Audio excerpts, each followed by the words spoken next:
According to many Christian scholars, conservative evangelical scholars, etc., the Gospel of Mark is the earliest written gospel. The Gospel of Mark predates the Gospel of Matthew, Luke, and John. So I have this Bible. Here's the Bible I usually read. It's called the Archaeological Study Bible. So let's see what Christian scholars have to say about the Gospel of Mark, chapter 16, verses 9 to 20. And the reason why I'm bringing up the Gospel of Mark, chapter 16, verses 9 to 20, is because that's the earliest mention of the resurrection of Jesus. So, so that's the story of Jesus' resurrection um, according to that's the earliest, or the Gospel of Mark is the earliest gospel. So let's see where the story ends. It says the resurrection, and I'm reading from the Archaeological Study Bible, page 1662, where it talks about the resurrection in the Gospel of Mark, chapter 16, um, verses. Well, I'm just gonna go to Gospel of Mark, chapter 16, 16, verse 8, just to save time. It says, "Trembling and bewildered, the women went out and fled from the tomb. They said nothing to anyone because they were afraid." So basically, that's where the Gospel of Mark ends. The Gospel of Mark, chapter 16, verses 8. Somebody tacked on a entire ending of to the Gospel of Mark, and that's the Gospel of Mark, chapter 16, verses 9 to 20, where it talks about Jesus coming to Mary Magdalene and telling him that he's been resurrected. Now, I'm just going to read the footnote, and this is again the Gospel of Mark, chapter 16, or the Gospel of Mark. These commentators are commenting on the Gospel of Mark, chapter 16, verses 9 to 20. And again, this is the Archaeological Study Bible, pages 1662, if you want to check the references. Again, this is not some anti-supernatural liberal Bible. But anyways, it says, on the footnote on pages 1662, it says, serious doubt exists as to whether these verses belong to the Gospel of Mark. They are absent from important early manuscripts and display certain peculiarities of vocabulary, style, and theological content that are unlike the rest of Mark. See the ending of Mark, pages 1661. After extensive study of all manuscripts, many scholars believe that one or more scribes took hand at writing a more appropriate ending, using the information from the other Gospels to avoid their discomfort and to fill in the blanks for future generations. See early scribal emendation on page 448. Still, though, still the book through verse 20 is included in the New Testament canon, the authorized scripture of the church. So how can how can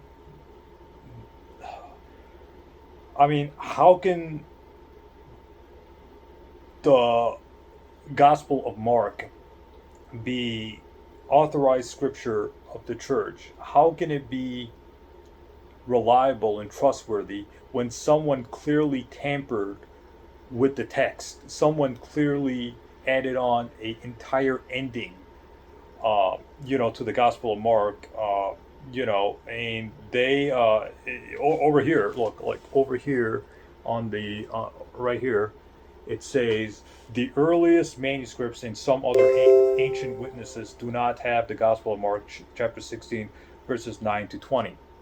So that means the earliest gospel, the Gospel of Mark, did not have the resurrection of Jesus. It didn't have that story of the resurrection of Jesus. So what does that tell you about the New Testament? It tells you that the New Testament has been altered, changed, and edited to the point where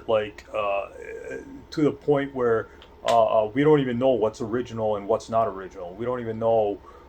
We don't have accurate copies, right? So people were clearly adding things to the Bible, taking things out, and making up their own endings to the gospel and putting it into the Greek manuscript. So this is just one of the many examples of how the New Testament was changed and how people edited and added things to the Bible, thus making the Bible not only, thus making the well, let's just stick to the New Testament. Just that proves that the New Testament manuscripts were not only are they not early, because we have fragment manuscripts from the earliest period, and we don't have full manuscripts until the third or fourth centuries. Not only are the manuscripts not early, but they're not reliable either, because there's falsities added into it. There's people adding things, people altering words in the Greek New Testament manuscripts, and things like that, etc., etc. So this is just one of the few examples of how we just cannot trust the New Testament. That This is just one of the many reasons to not trust what the New Testament says, because it's been altered and changed, especially when it comes to the resurrection. Another thing I wanted to note about the resurrection is I'm going to read Mark's resurrection account, and this I'm reading from the Gospel of Mark, chapter 16. Onwards. It says, when the Sabbath was over, Mary Magdalene, Mary the mother of James, and Simone brought spices so they might go to anoint Jesus' body. Very early on the first day of the week, just after sunrise, they were on their way to the tomb, and they asked each other, "Who will roll the stone away from the entrance of the tomb?" But when they looked up, they saw the stone, and it was very large. It had been rolled away. As they entered the tomb, they saw a young man dressed in white robes sitting on the right side, and they were alarmed. "Don't be alarmed," he said. "You are looking for Jesus the Nazarene, who was crucified. He has risen. He is not here. See the place where you laid him. But go tell his disciples and Peter, he's going ahead of you into Galilee. There you will see him, just as he told you." So notice in the Gospel of Mark, chapter 16, um, verses 1 to 7, nobody sees the resurrection of Jesus. Nobody was at the tomb. Nobody was inside the tomb, and then they actually saw Jesus rise from the dead. They just go to an empty tomb, and then they're visited by an angel, or a man in a young man dressed in a white robe, who's probably an angel or something like that.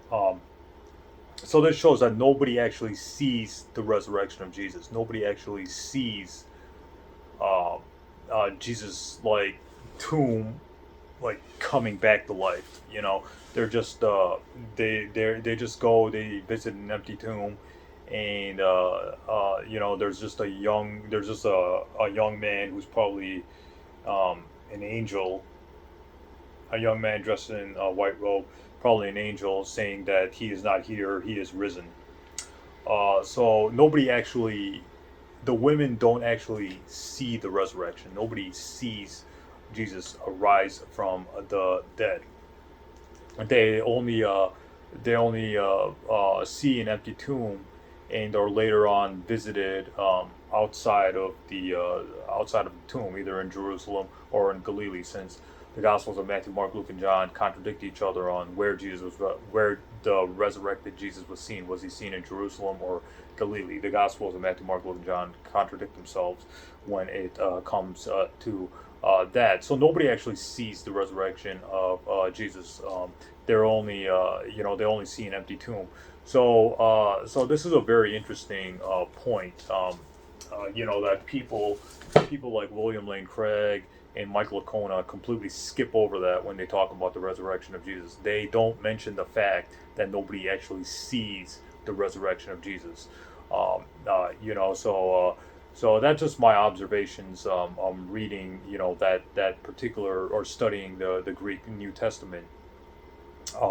Because I'm trying to study the Bible a little bit more from Christian scholars themselves. And if the Christians have good evidence, or good reasons to believe in Jesus' resurrection, then I will become a Christian. But I'm not seeing any good evidence from the Christian, from either the Christian commentators on my channel or Christian scholars themselves. So stay tuned. A lot more videos are up ahead. Thanks.